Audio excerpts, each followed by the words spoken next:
What's good, YouTube boxing fans all over the world? It's your boy, Real Talk Boxing, back at you again.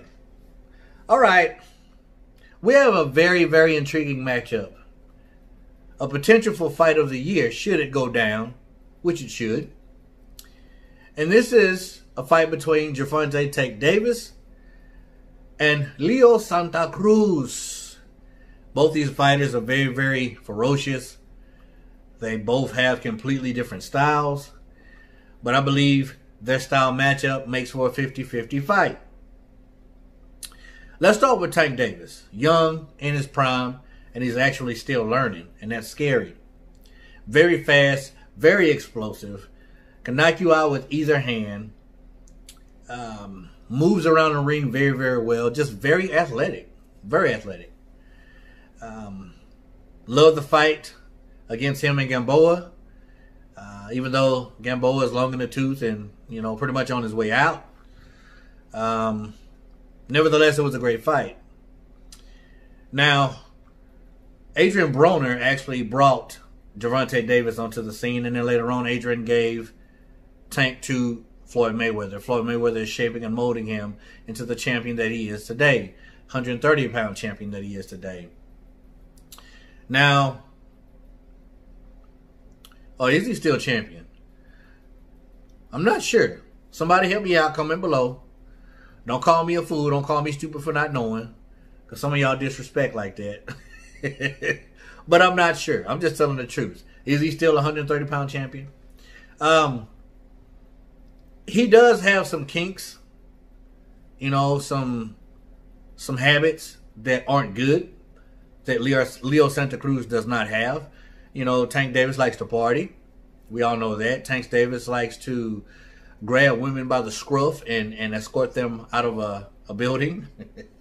Very rough-like. And he also has a bad habit of missing weight. That's a pet peeve in boxing. It's a pet peeve to me. You're a professional athlete, and you have a time and a date that you know beforehand that you have to fight. So stop eating all that candy. Stop going to Sonic and drinking slushes and getting chicken strip baskets, and you'll make weight. That's what Gervonta Davis would do in camp. I remember seeing like a 24/7 with him. And the fight was about, I don't know, a week or two out. He's in a limo in the back eating freaking candy, sucking on a blow pop.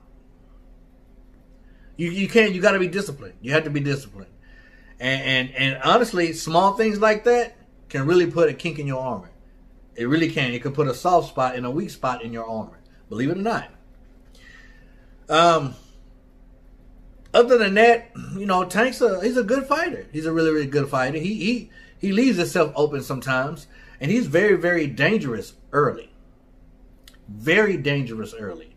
And I think that will be his way of beating Santa Cruz in their fight, in their matchup. Because if he gets Santa Cruz hurt early, and he can get him out of there early, it's better for Tank because he's so explosive and very, very good early. He tends to fade a little bit the longer the fight goes. Now, Santa Cruz, on the other hand, I think is a little more established. Santa Cruz has titles in 3 weight divisions, 118, 122, and I believe 126. I've been watching Santa Cruz since before he was big time, before anybody knew who he was.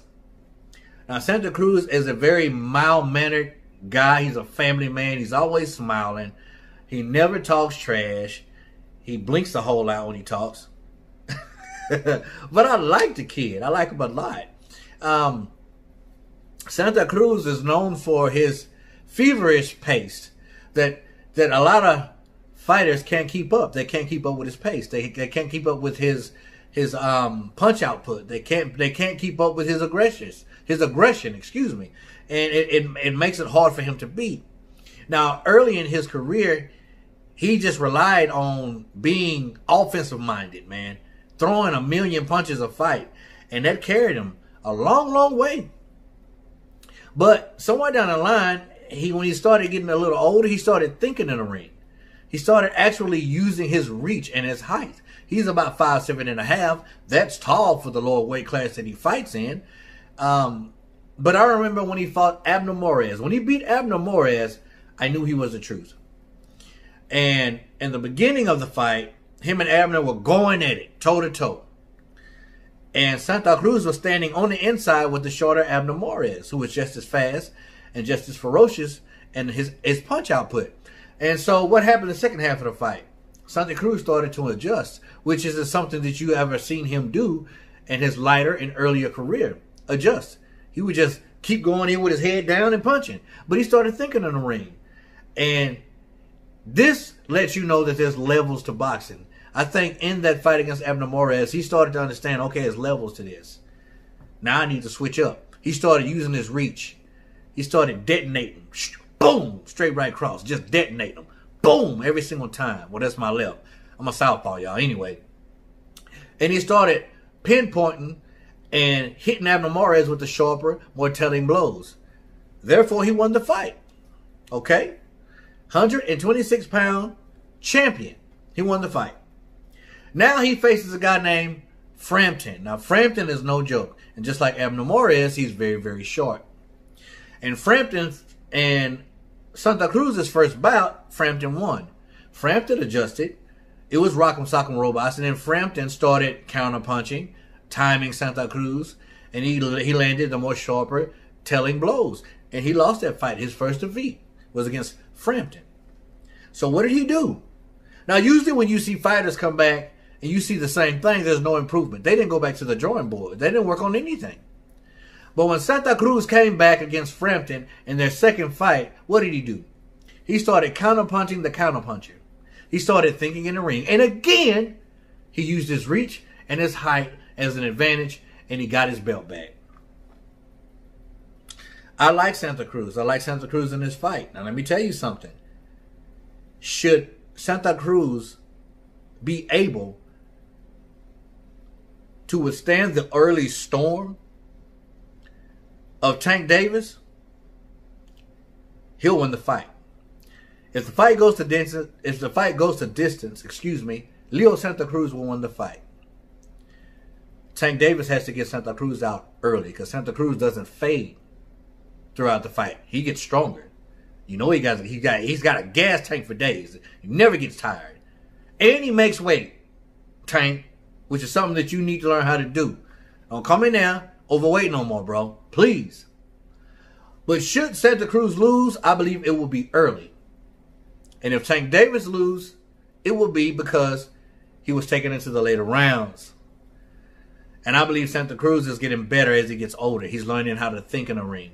He's learning how to use his ring generalship. He's learning not to only rely on his favorite asset, which is rock'em sock'em robots, his offense. He's thinking in the ring, and I like that. I like it a lot. Dangerous fight for Santa Cruz, but it's also a dangerous fight for Tank Davis.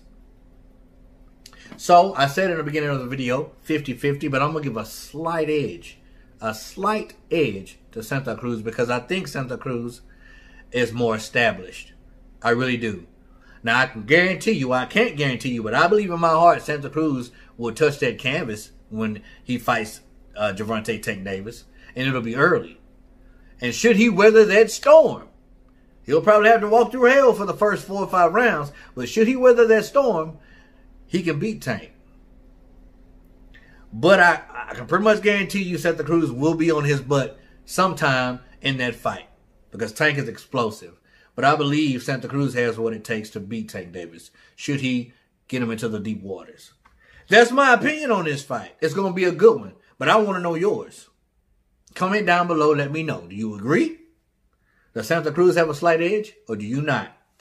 You say Tank Davis is going to run through him and knock him out. Let me know.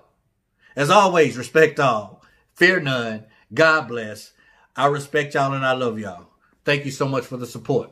Real talk, baby. We gone.